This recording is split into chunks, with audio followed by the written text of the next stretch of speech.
Okay, we are now going to start working on what I call the Sayonara series, simply because ends this entire chain of groundwork and events end with you very much like we were doing before, of you completely separating your body from somebody else, driving their head and their body over to your back corner.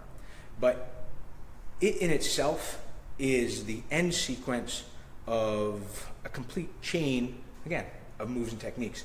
And the reason I wanted to show you this is because, listen, even as effective as they are, what's everybody still afraid of, right? Is falling, right? Falling and winding up on your back, right? So whether I'm doing all these moves and I mess them up and suddenly he surprises me and he pushes me back, right? And I wind up here. Now, if you've ever watched any UFC or any Jiu-Jitsu or Judo, you always see closed guard, right? Closed guard for Jiu-Jitsu tournaments is great because they're not allowed to pick you up and slam you. They're not allowed to punch you in the face, right? For MMA, and even in Judo, if you hold closed guard too long, they're going to stop it and make you stand back up, right? So you got to constantly be moving. It's very much like a real combat situation. If I don't want to be here, Garrett's literally going to pick me up and slam me because I have locked myself in. So instead, what we're going to do is we're going to do it from a butterfly guard. Anybody who's ever done Judo or Brazilian Jiu-Jitsu knows butterfly guard. So we'll just review a few core principles very quickly, and then we'll move into the Sayonara series of how to submit people from there as well, right?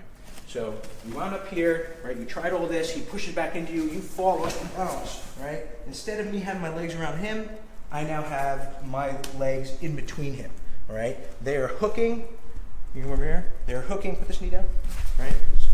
We're gonna put that knee back up in a minute, but if this leg is hooking, right, then you have it right, because now your knees can stop him. At the very worst case scenario, to stop him from driving forward, you need to push him and put your knees in between you and him.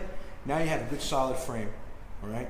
If he stands up, who cares? We can stand up too, right? Never forget that, right? A lot of people forget that. Listen, if he stands up, you can stand up, and just go back to everything we just did before, all right? So come on down. All right, so butterfly guard basics, right? The whole reason you have your legs in here is to elevate him up. Yes, you can block him, right? Sometimes they help you, right? They put up one of their legs, right? And now you have a nice hook to throw him over. Do the other, now that they've seen that side. Right. But what's stopping me from throwing him over is obviously this hand, right? If you're big and strong, you can try to pull it, right? But listen, this is all about maximum efficiency. So instead of going over, just go under, answer the phone, do. You don't need to be explosive. I was watching actually a bunch of tournament videos of guys teaching this, and you can't be explosive all the time. Somebody's always going to be bigger, stronger, faster, right? So if you practice this with explosiveness, and you fight somebody who's more explosive than you, they're going to post out, they're going to do all sorts of things. So you have to focus on the technique, right? And it's very, very much like the breaking balance. All right, so now let's just cover the basics on here. Where your hand is doesn't matter, right? It can be an over, like in a wizard, we're actually going to talk about this later, right? It can be over their arm, it can be grabbing their cloth, it can be around their head. If they have a collar or a shirt, you can grab across. Doesn't really matter. What's important is where everything on this side is. This side is just, you just need to know that, listen, if he's leaning there, that's where I'm going to sweep him over to. If he's leaning there, that's where I'm going to sweep him over to. So it's everything over here. This foot and this hand, right? Your legs on your, what is this, my right side? Right? On your right side, right? This is what's important that you on the bottom have to focus on. Again, you can answer the phone if he's grabbing you, right? Instead, you can grab him over here. If he's grabbing you here, you can grab and just whatever to kill that side, right? I always find it easier just to always go under and answer the phone, right? This foot, you want to come a little closer, right? What's hard is that, see, right now, Garrett's sitting back on his heels. I'm not going to be able to sweep him over, right? I have to wait. And this is what's nice, is that, look, if I have this and I have this, it's not like he can punch me. It's not like he can stand up and slam me, right? So I got to wait for him to do something. If he comes forward, then I can get him. All right? If he goes backwards, now I can push and just come back up, and now he's on his butt. right? This is all very, very simple. It's called patience, right? That a lot of people don't have when they first start training this. They want to force things to happen. And that's not the way it works, right? Yes, you can't guarantee what he's going to do next, but if you can make yourself safe, right? Like here, and just waiting. So right now his hips are back. I can't throw him, but you know what? I can stand up, right? I can put my hand on the back of his neck. I can keep this whizzer. I can push him away, get on my elbow, and stand up if I wanted to. Or I can wait. Do-do-do-do. And that's it. Same thing. When I sweep him over, stay there.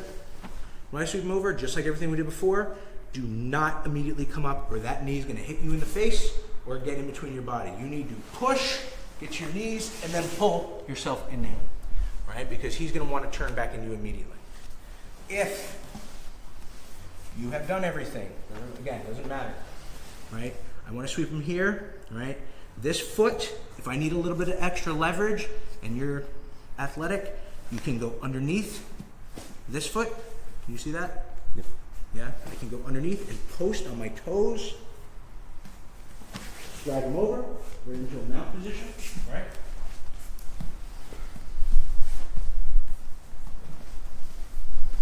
Again, doesn't matter where this is. I'm going underneath. I'm driving. Driving. Up, over, boom. This foot is pushing until I wind up into here. If he posts with that foot, right, and I cannot get him there, well, great. His balance is not broken there anymore. His balance is, though, broken up here to this corner, to this top right corner. So I just go up and over. Let's try this one. Okay, 1, 2, 3. Next start. Get back down. All right. Post out when I start sweeping the other. Yeah, see? Right. Well, oh, you see it? Okay. So now look, his balance is still broken. It stopped by him posting out. Stopped breaking that way, but it definitely went this way. Up. You have to feel where it's going. And in real life, obviously, this happens pretty quickly, which is why you got to have patience and practice, obviously, these. Right? 1, 2. 1, 2. Over the top. Okay. That is butterfly basics. Actually, let me show one more thing. All right. We'll do this side too. Right? If you wound up and you're trying to sweep him over and he's driving into you, right, and you don't feel anything, you can push on his knee and do the same thing. Right? But I don't know how flexible your hips are, mine are not, right? So I have to depend and wait on the body mechanics and the braking balance and have that patience, which is good because then it doesn't exhaust me, right? I can fight a million people over and over and over.